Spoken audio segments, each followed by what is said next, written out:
జై శ్రీ గణేష. నిన్న మహాభారతం ఎవరు రాశారో మనం చెప్పుకున్నాం. మరి ఈరోజు మహాభారతాన్ని మొదలు పెడదాం. మహాభారతంలో 18 పర్వాలు ఉన్నాయి. మహాభారతం ముందు ఎక్కడ ఉంటుందంటే, ఎక్కడ స్టార్ట్ అవుతుందంటే, నైమిషారణ్యం అనేటువంటి ఒక అడవి ఉంటుంది.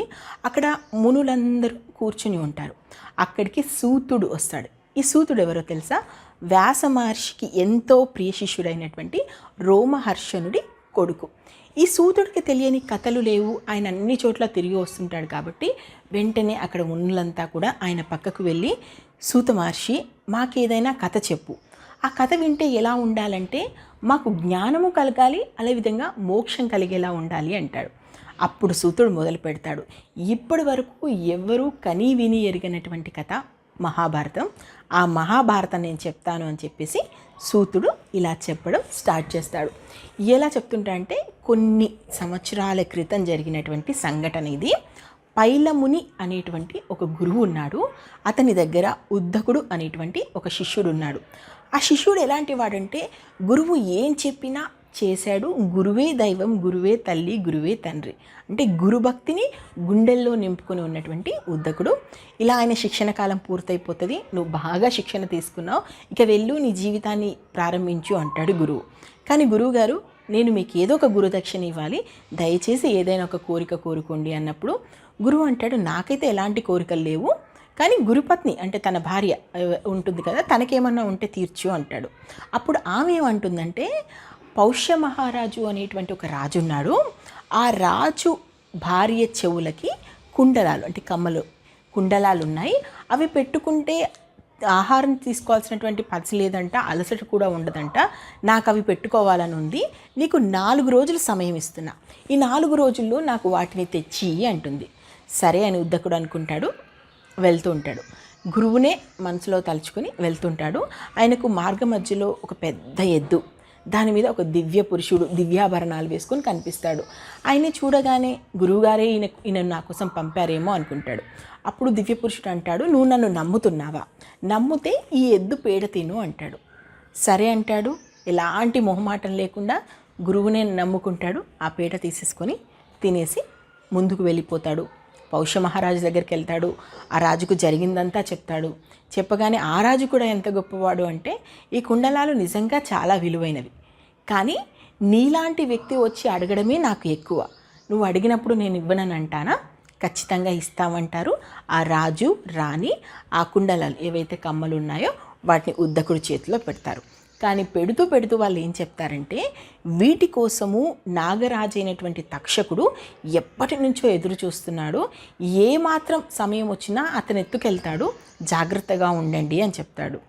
సరే అంటాడు ఉద్ధకుడు. మళ్ళీ తిరిగి ఆ కుండలాలను తీసుకొని వస్తూ ఉంటాడు. వస్తూ ఉంటే ఆయనకు మార్గ మధ్యలో ఒక పెద్ద చెరువు కనిపిస్తుంది. దాహం వేస్తుంది. సో పక్కన గట్టు మీద వాటిని పెట్టేసి ఆచమనం చేసుకుని నీళ్లు తాగాలి అనుకుంటాడు.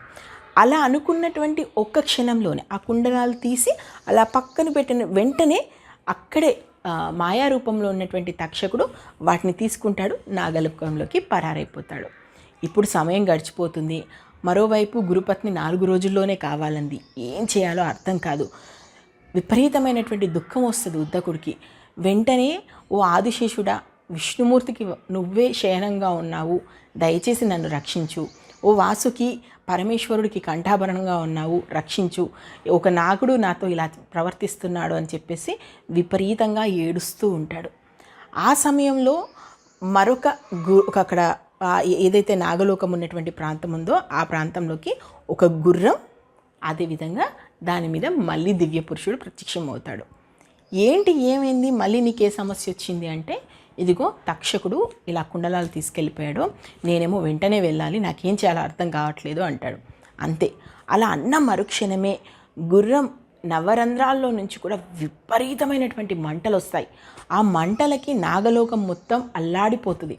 తక్షకుడు భరించలేక వెంటనే వచ్చేసి ఉద్ధకుడికి క్షమాపణ చెప్పి, తప్పైంది, ఇగో నీ కుండలాలు నువ్వే తీసుకెళ్ళిపో అని చెప్పేసి ఆయన చేతిలో పెడతాడు. ఉద్ధకుడు, భగవంతుడే కాపాడాడు, నా గురువే నన్ను కాపాడాడని చెప్పేసి గురువు దగ్గరికి వస్తాడు. గురుపత్నికి ఆ కుండలాలు ఇస్తాడు. ఇచ్చేసిన తర్వాత గురువుకి జరిగిందంతా చెప్తాడు. అప్పుడు గురువు అంటాడు, గురువును దైవంగా కొలిచావు, గురువును నమ్మావు, అందుకే భగవంతుడు కూడా నీకు తోడున్నాడు. ఆ దివ్య పురుషుడు మరెవరో కాదు, దేవతలలో ఒకడైనటువంటి మేఘుడు. ఆయనే నన్ను రక్షించాడు. ఇది నీ శిష్యరికానికి నేను పెట్టిన పరీక్ష అనుకో. ఇక నుంచి నువ్వు వెళ్ళి ప్రశాంతంగా నీ జీవితాన్ని గడుపు అంటాడు. అంతా అయిపోయింది. ఉద్దకుడు వచ్చేశాడు, తన తపస్సు తను చేసుకుంటున్నాడు. కానీ మనసులో తక్షకుడు మీద కోపం పోలేదు. ఆ తక్షకుడు అలా ఎత్తుకెళ్ళాడే, 4 రోజుల్లో కనుక నేను తీసుకొని రాకపోతే గురుపత్ని ముందు నా మాట ఏమయ్యేది? అసలు నేను ప్రాణాలతోనే ఉండకపోదును కదా.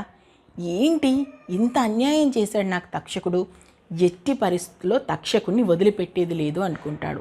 ఎలా అయినా సరే తక్షకుడి మీద ప్రతీకారం తీసుకోవాలి అనుకుంటాడు. అప్పుడే అతనికి జనమజయ మహారాజు గుర్తొస్తాడు. ఈ జనమజయ మహారాజు ఎవరో తెలుసా? అర్జునుని కొడుకు అభిమన్యుడు, అభిమన్యుడి కొడుకు పరీక్షిత్తు, పరీక్షిత్తు కొడుకు జనమజయుడు. అంటే ఇప్పుడు మనకి పాండవుల వారసుల దగ్గరికి ఇష్యూ వచ్చేసింది. సో మనం ఇక నుంచి మహాభారతంలోనే అసలు ట్రాక్ ఎక్కబోతున్నాం. ఈ ఉద్దకుడు జనమజయుడు దగ్గరికి ఏం వెళ్ళాడు, ఎందుకు వెళ్ళాడో మనకు తెలుసు. వెళ్ళి ఏం చెప్పాడు, జనమజయుడు ఏ విధంగా రియాక్ట్ అయ్యాడు, ఇవన్నీ నెక్స్ట్ ఎపిసోడ్లో చూద్దాం. జై హింద్.